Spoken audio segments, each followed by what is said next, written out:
Bonjour, on va essayer de résoudre aujourd'hui un casse-tête de Advent of Code. C'est un site internet qui met des énigmes, des petits casse-têtes depuis 2015 pour Noël, avec deux énigmes par jour du 1er au 25 décembre. Et du coup, on va essayer de voir le numéro 9. Donc moi j'ai déjà résolu les étapes précédentes et puis aujourd'hui je vais essayer de faire une vidéo sur la résolution des étapes d'aujourd'hui.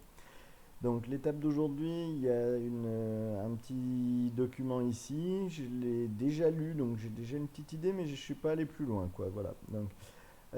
Donc, on est dans un sous-marin, donc dans les étapes précédentes, il y a toute une petite histoire qui nous parle de sous-marin, mais les étapes n'ont pas trop de lien les unes avec les autres. En fait, dans une journée, les deux énigmes ont forcément un lien l'un avec l'autre, mais en fait, on n'est pas obligé de faire les énigmes d'avant pour faire ça, même si le texte a un lien et tout. Donc là, on est dans un sous-marin, et voilà, mais en fait, l'histoire, elle est pour enjoliver le casse-tête, mais voilà.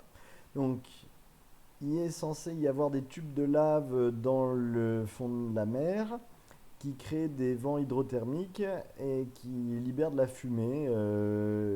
Et voilà, et en fait, on peut modéliser comment les fumées traversent à travers les cavités et on doit éviter ces fumées pour être le plus sûr. Le sous-marin génère une carte de hauteur du sol à proximité de ces cavités pour nous et c'est notre puzzle input. Donc your puzzle input en fait c'est quelque chose qu'on va récupérer plus loin, d'accord.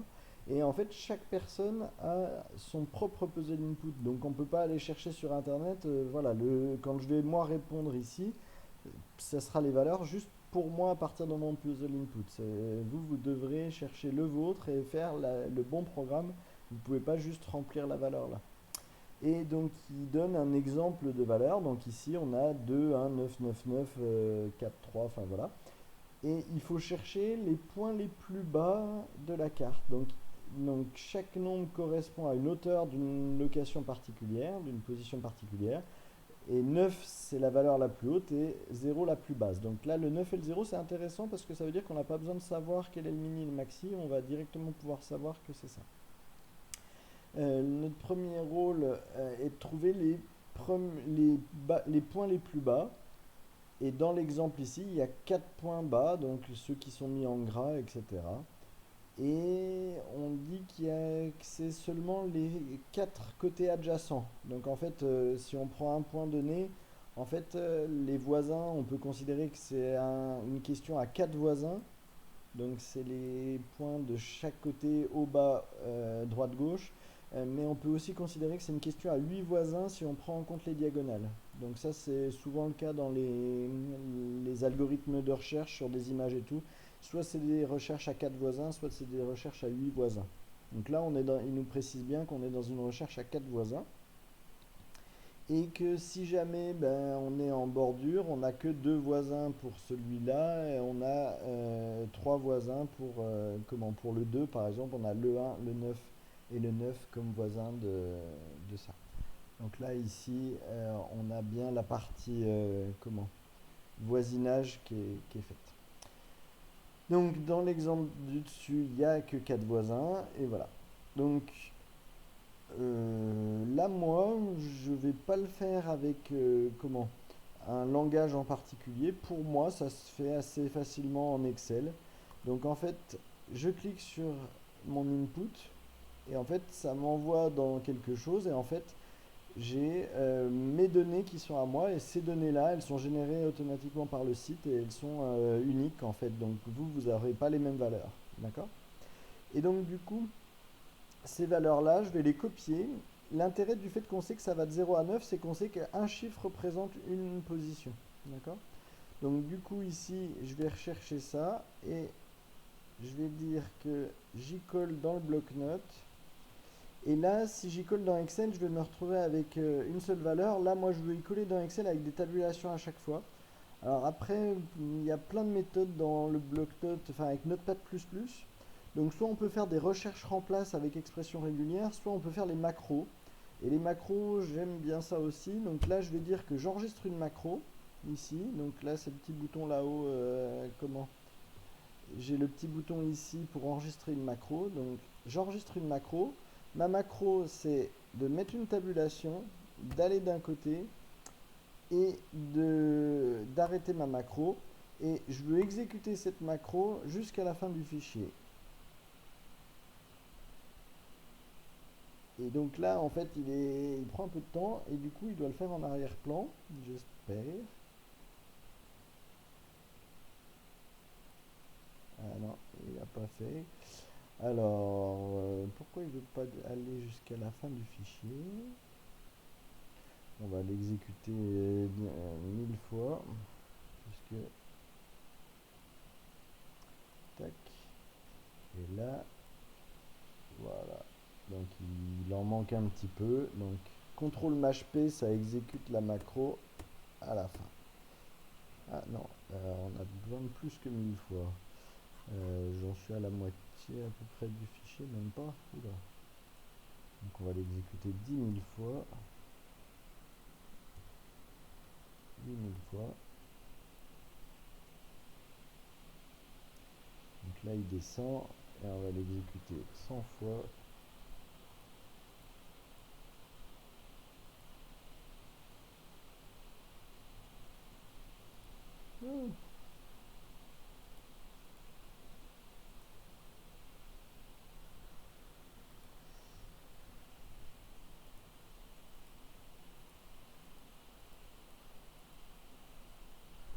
Voilà. Donc là, j'ai mis un peu.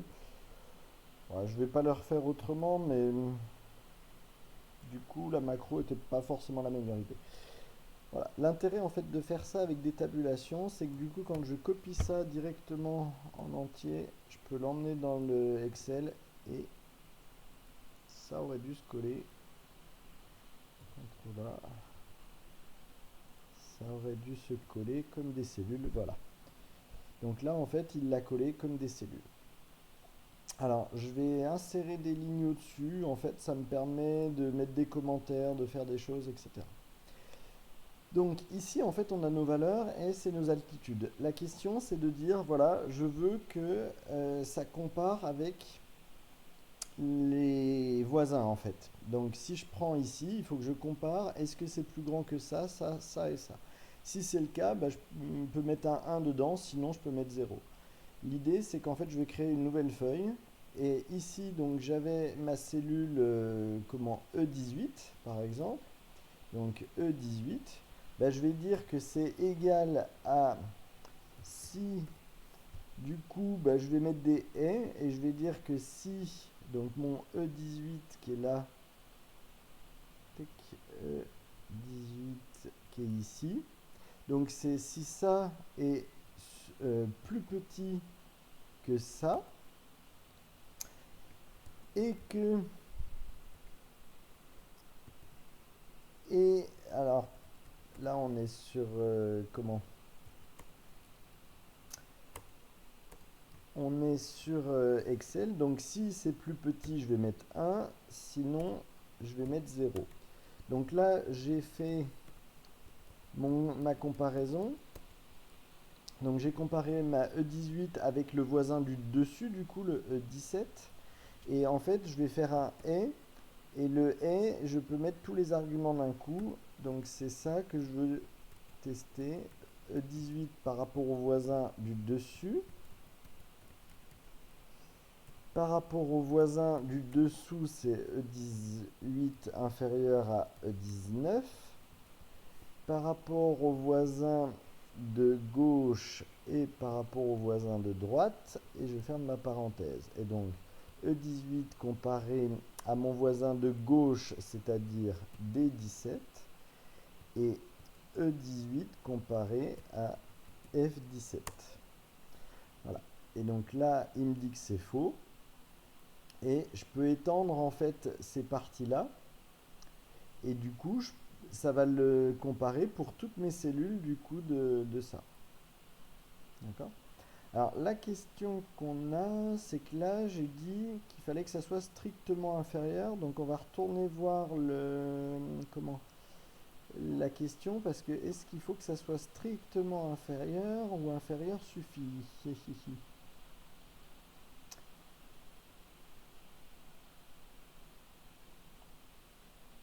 ils disent lowers at any point. Donc lower, normalement, c'est strictement, hein. Alors, du coup, on va laisser ça, on va tester. Voilà. Donc ici, nous, on commence à la colonne B. Et donc, on commence à la colonne B et on va jusqu'à la... on commence à la ligne 14. Donc ici, je vais mettre en B14. Et on va jusqu'à la ligne 113. Alors, hop, je peux copier ça jusqu'à la ligne 113. Donc je me mets à la ligne 113, je fais majuscule CTRL flèche du haut et ça m'emmène jusqu'à la première valeur qui a quelque chose dedans. Donc du coup, comme ça va m'emmener jusqu'à ma première valeur et ça va coller toutes les formules. Et là, on a bien quelque chose qui compare les voisins du coup. D'accord? Donc si je fais F2 et que je vais sur la page d'avant, normalement, je dois pouvoir me déplacer. Ah non, ça sort de la formule dès que je change de feuille. Bon. Donc là, je teste tout ça. Et ici, on va de la ligne 14, donc contrôle flèche du bout, ça m'emmène à CW. Donc ici, je vais aller jusqu'à CW là-bas. Un peu trop. Donc il faut que j'aille jusqu'à CW. Donc la ligne 14. Et du coup... Ah mince, il faut d'abord que je copie mon bloc. Donc je copie, je vais à la ligne CW.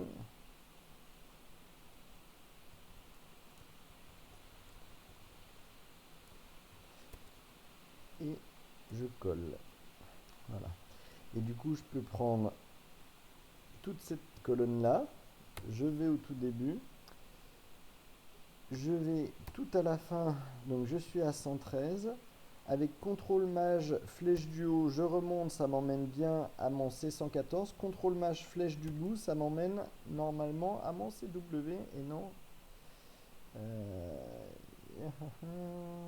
Ça devrait m'emmener à mon CW.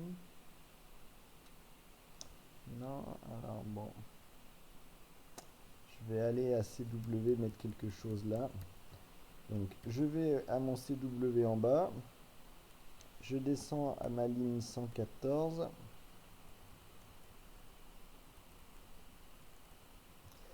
Et je monte, je vais à gauche et je fais CTRL V.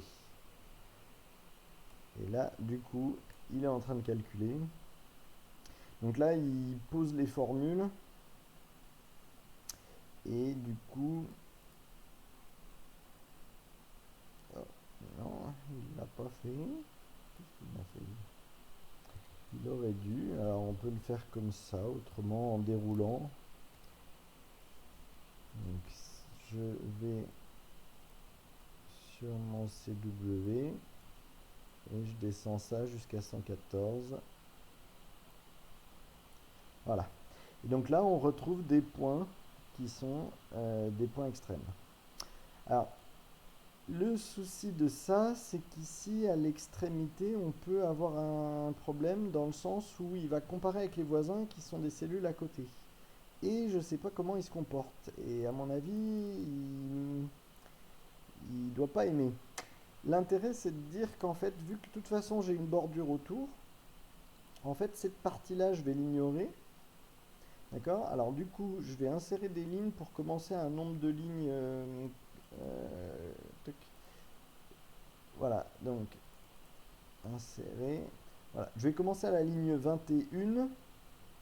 D'accord, donc ça va me faire de 21 à 120 normalement. Ah, non, on a 121 valeurs qui nous sont données. Alors on peut aller voir là dans le bloc-notes, on a le nombre de lignes.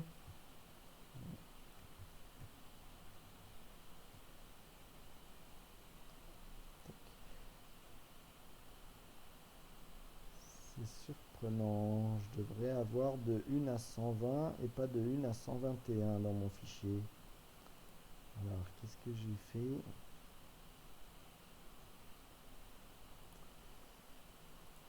Insérer. Pardon. Insérer. Supprimer.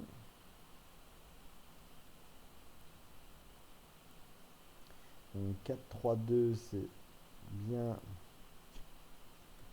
CTRL 432 c'est bien mon tableau d'entrée. Et je vais jusqu'à la ligne 120. Donc ici, j'ai ajouté une ligne en trop. Donc je vais supprimer cette ligne, voilà.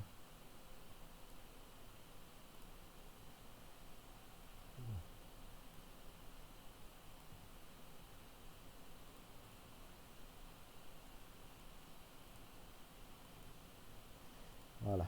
Donc je dois bien aller jusqu'à la ligne 120. Donc là, ici, j'ai tous mes points. Et les points numéro 1, c'est là où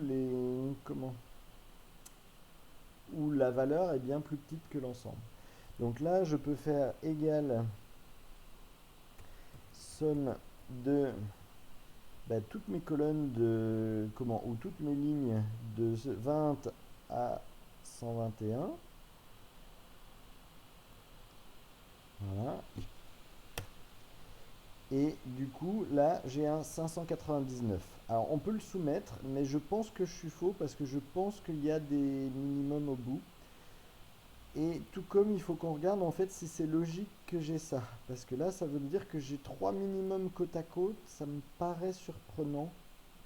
Je vois pas comment je pourrais avoir 2 ou 3 minimums côte à côte. C'est probablement la question du inférieur ou égal. Si on... Comment?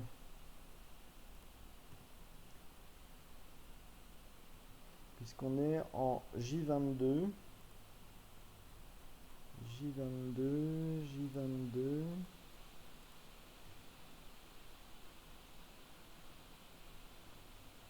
J22 devrait pas me répondre vrai, puisqu'il est inférieur à son voisin K22. Donc là, J22 ne devrait pas être vrai. Alors, qu'est-ce qu'on a à J22? Donc J22, c'est... Est-ce que j'ai bien un K22 qui est quelque part? Ah, j'ai mis K21 et c'est K22. Là, en fait, je fais une diagonale, en fait, malheureusement. Et ici, c'est J22 à I22. Voilà, donc là, en fait, je dois recoller mon truc. Je dois le remettre sur toute la formule pour corriger ça. Et cette ligne-là, je dois l'étendre à nouveau sur toute la hauteur pour corriger sur toute ma hauteur jusqu'à 120. Voilà. Et donc là, j'ai plus que 201 points minimum. Donc là pour moi, c'est déjà plus logique parce que je suis pas censé avoir des choses. Et donc j'ai le M35. Alors on va prendre un 20, un chiffre rond. On va prendre le D30 par exemple. Le D30, j'ai bien D30 qui doit être inférieur à celui qui est au-dessus des 29. D30 doit être inférieur à celui qui est en dessous des 31. D30 doit être inférieur à celui qui est à gauche C30. Et D30 doit être inférieur à celui qui est à droite E30. Voilà. Donc là, on a bien ça qui nous donne les bons cas. Par contre, du coup, je pense qu'on est faux sur ça. Parce que, du coup, si ici, je mets par exemple -1, ici, -1, c'est forcément un minimum. Et ici, du coup, bon, si, j'ai bien ça. Mais si je le mets à 0, est-ce qu'il est bien minimum? Voilà. Donc là, ici, j'ai fait une bêtise là. tac, voilà, ça c'était mon tableau d'origine. Donc ici, quand je le mets à 0, la valeur ici devrait être un minimum local. Or, elle ne l'est pas parce qu'en fait, elle compare avec les valeurs autour qui sont considérées comme le tour. Alors, pour faire ça, j'utilise une petite astuce, c'est qu'en fait, donc, sur ces colonnes jaunes que je modifie, donc tous les bords ici de mon tableau, bah, en fait, je vais les remplir avec comment? Je vais remplir ces choses avec une valeur que je suis sûr qui n'existe pas. Donc là, en fait, toutes mes bordures jaunes, je vais les remplir avec, par exemple, on peut mettre une grosse valeur, puisqu'en fait, on veut être sûr que ça soit plus gros. Donc on peut mettre 100 ou 999, comme ça, si on fait des soustractions, des choses comme ça, on repérera vite les choses. Donc ça, je veux le bloquer de là à là, je veux mettre 999. De là à, pardon, de là à là, je vais mettre 999. Et de là à là, je vais mettre 999. Et de là à là, 999. Donc j'utilise toujours CTRL Maj, flèche du haut, CTRL Maj, flèche du bas, etc. Ça m'emmène aux extrémités de mes sélections. Enfin, de mes remplissages en fait. Pas de mes sélections. CTRL Maj, flèche du bas, me sélectionne automatiquement toute la colonne. Voilà. Donc là, je peux retourner dans mon tableau. Et du coup, si ici je mets 0, mon tableau ici change bien avec un 1. Et ici, j'ai 220 qui bascule. Et si je remets, donc si j'annule pour remettre mon 4, ici, j'ai 219. Donc là, bah, ce 219, on va aller revoir les choses. Donc là, voilà. Alors, du coup, ici, ils disent que dans l'exemple, il y a 4 points. Donc là, il y a 4 points. 1, 2, 3 et 4. Et donc du coup, et donc le résultat qu'on doit envoyer, est-ce que c'est 4? Non, alors ils expliquent encore un truc. Le risque level est un point plus sa hauteur. Et dans l'exemple du dessous, le risque level of the low point are 2, 1, 6 et 6. Et la somme de ces risques level est le... Voilà. Alors, en gros, le risque level de chaque point, c'est 1 plus sa hauteur. Et du coup, s'il n'y a pas de risque, eh ben, c'est 0. Donc, en fait, on peut modifier notre formule ici en disant qu'au lieu que ça soit juste ci, donc c'est 1 plus... pardon. Il faut multiplier cette valeur par 1. Alors, soit on fait une autre, soit on fait une autre partie, soit on multiplie ça par la case en elle-même. Donc si on a comparé B21, c'est ça fois la hauteur. Donc on a dit qu'on a 219. Donc ça, le 219, je vais le garder de ce côté-là. Et donc on modifie par ça fois la hauteur. Donc 219, c'est nombre de minimum. Alors après, ce 219, on peut le retrouver en comptant les cellules non vides, par exemple, si on met une formule. Et multiplier, mince, on a dit, il y en a un que j'ai modifié, il y en a une que j'ai modifiée de cellule, pardon, voilà. Donc c'est fois la hauteur. Et donc ici, si je prends ça et que je le mets là, mince.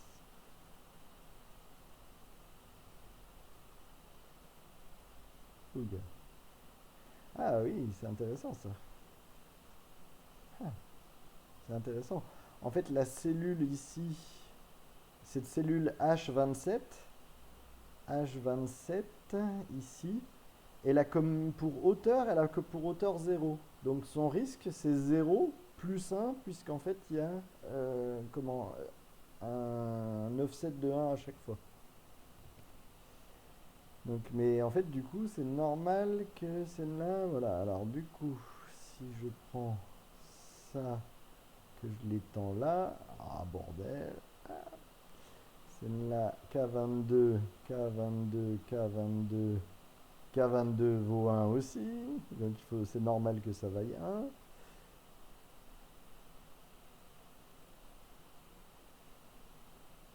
Ah oui, mais forcément, vu que c'est les minimums, ils sont forcément assez bas. Donc, voilà. Donc là, ici, on a un 2. Donc ça veut dire que ici,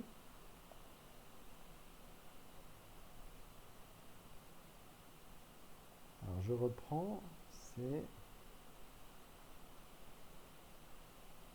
c'est 1 plus sa hauteur. Donc c'est bien ça, hein, ok. Donc là, en fait, oui, les minimums, ils seront forcément assez bas, en fait.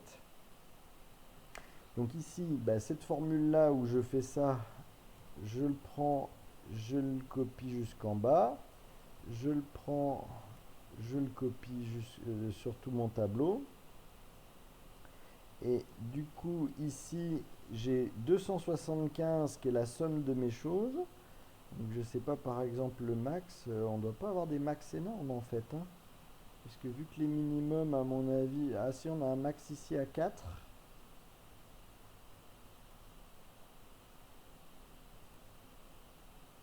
Ouais, ils seront forcément en bordure. On a un 3 ici.